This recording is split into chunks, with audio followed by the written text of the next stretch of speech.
When you hear the word church, what comes to mind?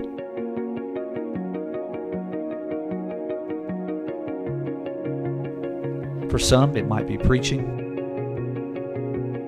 For others, it might be worship, communion, baptism, a building, history, rich heritage. And all those things are great. But for me, when I hear the word church, I think about relationships. And as I look back at the scriptures, I'm reminded of the stories of Jesus spending time with each of the disciples, walking with each of them as they walked through different seasons in their own life, as they asked questions, as they doubted, as they feared what might be happening. You know, a majority of the Gospels are filled with Jesus walking with those that were closest to him, building that relationship. And this is kind of how it looked. Jesus called someone. He called them where they were. They followed him, and they went and they got someone else.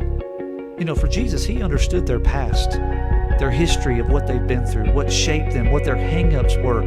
Because being a follower of Jesus is not about being perfect. It's about understanding that God already knows everything about us, and yet he still wants to use us to go deeper in our own lives and lead others to go deeper with him.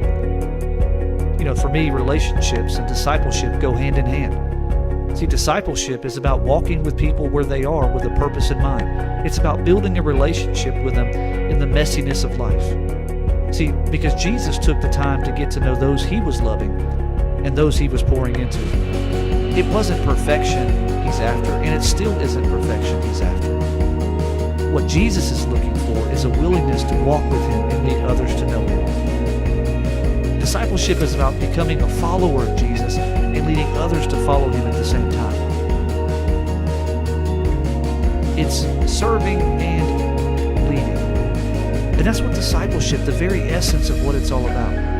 After all, Jesus came so we can have a relationship with him. And so when you think about the church, how are you doing in building relationships? How are you doing in discipleship? Are you modeling the type of discipleship that Jesus modeled?